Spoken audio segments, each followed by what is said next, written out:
Overlooking the fashion show of his latest collection, Patrick is on the edge of a nervous breakdown. He goes from model to model, making final adjustments, taking a step back to verify the details before sending the girls onto the catwalk. If there is a God of fashion designers, help me God, I've had it. What's with you all today? What have I done to you? I want charm, finesse, grace, a touch of provocation. The entire press world is outside ready to scrutinize the finest detail. Okay, enough warming up. Let the show really begin. It has to blast them with style. Melissa, that was good. This outfit looks ravishing on you. Okay, hurry up for your next walk-on. For the finale, Patrick is called on the stage by the models. Exhausted but happy, he comes onto the stage and the buyers and photographers applaud him. Lucien, I'm telling you, it's the last time. I can't go on anymore. If I continue like this, I'm likely to have a heart attack within 2 years. You always say that. Why don't you take a break and go away for a rest?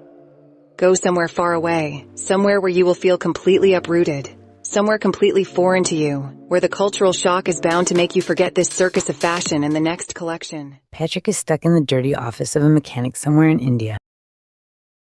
His taxi broke down and he's lost in a dirty mechanic's office with his Vuitton bags at his foot. Lucien, you would never believe it if you could see where I am. I'm stuck in the middle of nowhere with old women chatting around me in some bizarre dialect. It's frightfully crass and hot and humid in here, and I am being eaten by mosquitoes. But you're not going to believe this. Here, in the middle of the cows and camels, which seem to stare at me fixedly, there is this poor girl, dirty and disheveled, yet who has more grace and beauty than all our anorexic, sterile, and coked-up models put together. My taxi driver just informs me that our car will not be repaired today and that I have to spend the night in this village. And since there are no hotels around, he has to stay in the home of a local family. Lakshmi is your daughter? I'm a well-known fashion designer, and your daughter Lakshmi is very beautiful. And if you let me take her with me to Paris, I could make her very rich and famous. And she could be on the covers of fashion magazines all over the world. My dear Mr. Patrick, the only way you could take my daughter Lakshmi to Paris would be to marry her here, in the Rajput tradition. Me? To marry your daughter in the Rajput tradition? You must be out of your mind. That's just out of the question. You know, my father will never agree to let you take me to Paris without a proper wedding. Why not? That'll be fun. Let's do it.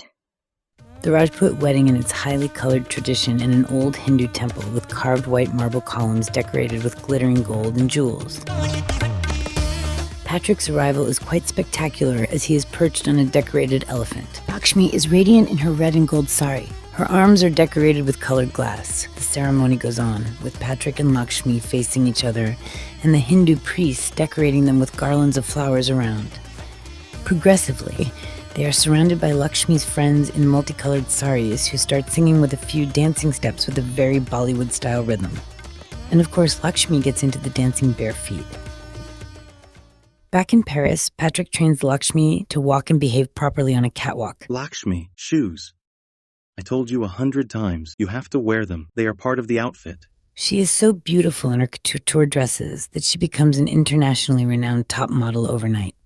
All this celebrity, these journalists running after me, all these beautiful dresses, all this wealth and this jet-setter life, it's all entirely artificial. I don't know who I am anymore. Sometimes I imagine that I can turn back the clock and reject all this delusive paraphernalia. Lakshmi has lost her roots and her sense of identity. One evening she goes to a conference in Paris, given by an old wise Indian lady. Who am I? The answer to this question, which has been asked by ancient philosophers since the beginning of time, can be found in spirituality. I am a spiritual being, pure energy, a point of light. The body is a fine vehicle, but we have become over-identified with it, so much so that we have started to think that this body is who we are. Actually, I am not this body. At every second, I can choose to live in soul consciousness or in body consciousness. In body consciousness, I become a prisoner of my physical identity and of all its limited attributes. On the contrary, when all my interactions with the outside world are based on soul consciousness, I become free and detached from the fruits of action. Lakshmi is so mesmerized by what the old lady says that she goes to meet her backstage. You are from Rajasthan, so why don't you come and visit us in Mount Abu in the Aravalli Mountains for a peace of mind retreat, where you'll be able to practice true meditation in a peaceful place. You'll be free of all worries, no obligations, no journalists, no socialites, no dinner parties, no superficial illusions, just inner peace. Lakshmi arrives in this village made of whitewashed low houses with light blue wood shutters. Women in white saris and men in kurta pajamas wrapped in ecru shawls walk in the background in complete serenity. My dear daughter, welcome to your home. I am so happy that you could come to spend a few days here with me. This is your home. Go wherever you wish, take a rest and enjoy everything. Thank you, Dadaji. I am so happy to be here. It is a strange feeling to come back to my home place as a visitor from a foreign country. I hope that this retreat will help you find your place in the world and become reacquainted with your true self. Mahatma Gandhiji often used to say that he wished this world could become a Ram Rajya, a kingdom of Ram. God doesn't dictate world's events, and he doesn't punish men on earth. His action is purely spiritual. He recreates each of us as a soul. He knows me and loves me as I am, a being of light, and he reminds me that it is time for me to go back home. One day, Lakshmi stops to observe a young woman dressed in a pink and green sari who is sweeping the floor. What is your name? My name is Davi. May I go back to your home with you to see where you live? The village where the young woman lives is made of mud huts with cow dung all around and filthy water flowing on the dirt road.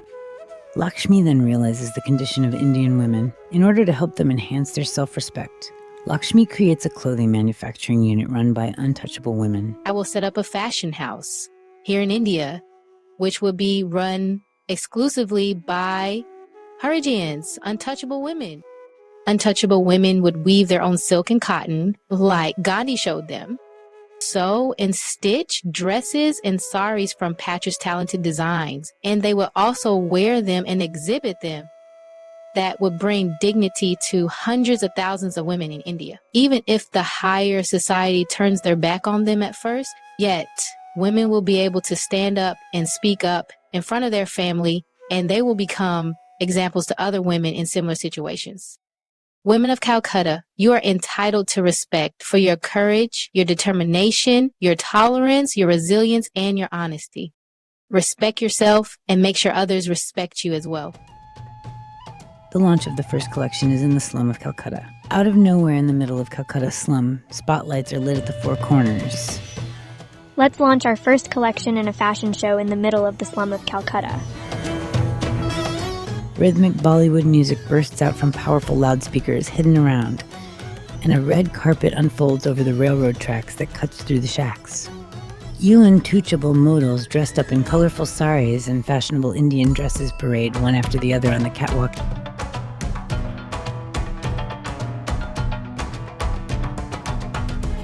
Your protege made it big time, didn't she?